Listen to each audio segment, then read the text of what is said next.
You're here because you believe you have an enormous potential you have yet to reach. And you're right. You're looking for ways to do that. But before understanding how to do it, you must understand what's stopping you. Why are you not there yet? We tend to blame others when we fail to do something, but we often engage in behaviors that ruin our self-esteem, relationships, and confidence. What are these behaviors? Why do they come from fear? Where are those fears coming from? And how do we deal with fear so we can understand what we truly want? Let's find out.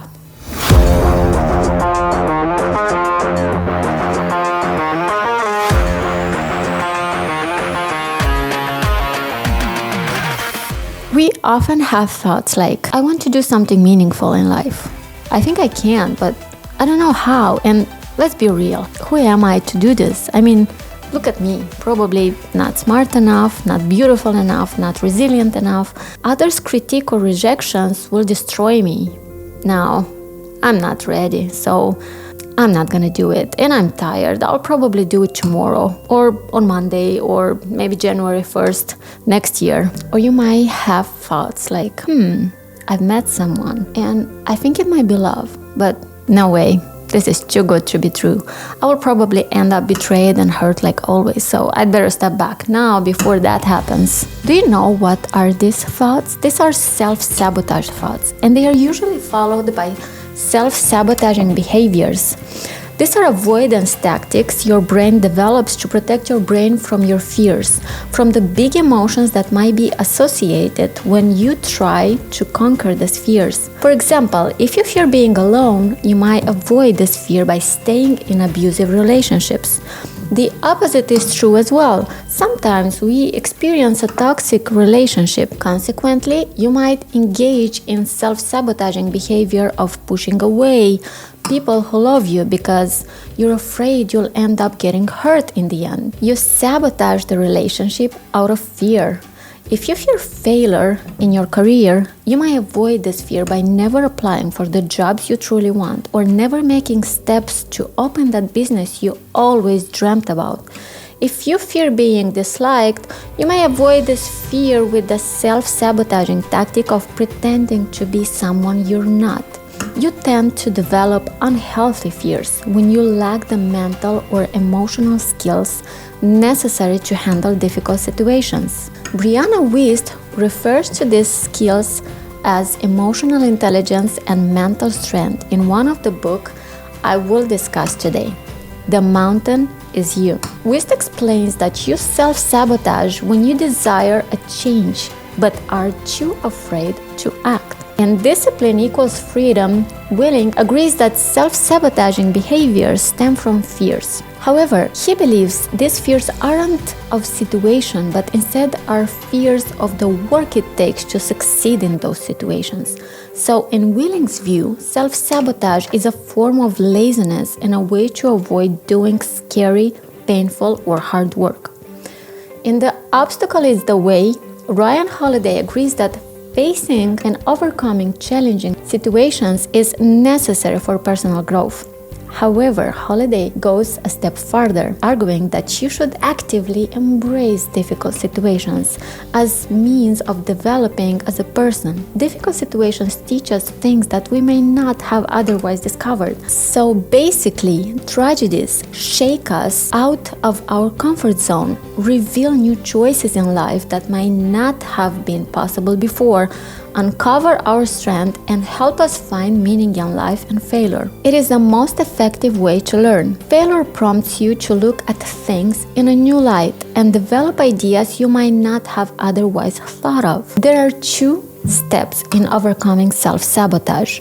1. Identifying your self-sabotaging behavior and mental and emotional deficiencies that they stem from. And 2. Overcome your self-sabotaging behavior by improving your mental and emotional skills, identifying your life purpose and ideal self, and taking active steps toward achieving these goals. Think of it this way. When something aches in your body, to treat it, you have to first understand what causes it, right? You need a diagnostic.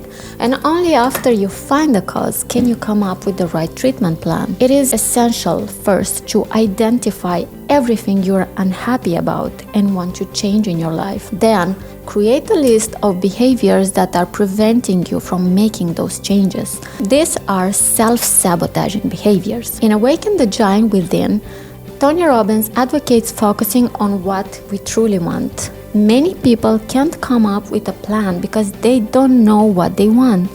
If the goal is not clear, how can we come up with specific steps to achieve it? Robbins says that having a clear idea of what you want will positively frame your efforts and help you overcome your obstacles, even the ones you create yourself, providing you with intrinsic motivation and making you a lot more likely to succeed. The most common self-sabotage tactic when it comes to self-improvement is, can you guess what? It's procrastination. We keep ourselves busy with small, insignificant tasks that take a lot of our time to avoid doing harder, more meaningful work. Life is made of decisions, small and big. Sometimes these decisions are so important and life-changing that we are afraid to make them. We postpone them for as long as we can until sometimes it becomes too late to decide at all. At the end of the day, no decision is a decision in itself, so whatever you're not changing, you're choosing by default. Another example of self-sabotaging behavior is the lack of commitment necessary to achieve goals or nurture relationships. 3. Engaging in relationships that negatively influence us. Relying too much on others or society to guide our actions and goals because of the fear of having too much responsibility. In case something goes wrong, we'd have somebody to put the blame on, won't we? Addiction is another form of self-sabotage, and not only substance abuse. In The Willpower Instinct, Kelly McGonigal explains that you can become addicted to anything that gives you a dopamine rush: technology, gambling, sex, or even people. So once you understand which are your personal self-sabotaging behaviors, you can identify the mental and emotional deficiencies they stem from and improve those skills. And the way you'd work on a particular group of muscles at the gym to become more sculpted and have a beautiful body, the same way you start working on developing on those skills you need to have a resilient and ambitious mind. And the magic of thinking big. David J. Schwartz talks about 4 skills that allow you to face your fears. The ability to maintain a positive mindset and let go of negative past experiences. The ability to understand other people. The ability to understand and act according to your conscience. The ability to think and act confidently, even if you don't feel confident. After we understand what our fears are and what causes them, it's time to act. So strengthen your mental and emotional skills. The first step in doing that is identifying what you're feeling and accepting it. Our brain is programmed to avoid uncertainty. This is precisely why our fears override our intuition. Rather than following our subtle gut instincts blindly, we try to predict outcomes and choose the path of least resistance. In The Gift of Imperfection, Brené Brown notes that we can avoid following our fears and focus on our intuition by having faith, adopting a mindset that things will work out fine in the end, even if you're uncertain of how that will happen. Life is very uncertain and unpredictable, and we are anxious about the future because it is not entirely under our control. But letting yourself feel whatever you feel and then getting up and still having hope and a positive attitude about the future and everything that happens now will help you let go of the things you can't control and have gratitude for what you can. After we start overcoming our fears, the next step is to identify our ideal selves and take steps forward in becoming that person. In The Mountain Is You, Wist recommends engaging in meditation with your future self. You have to relax and visualize the highest version of yourself sitting across from you. Then observe how they look, behave, speak, and communicate through their body language, what they are wearing, how they're feeling, and what they do every day.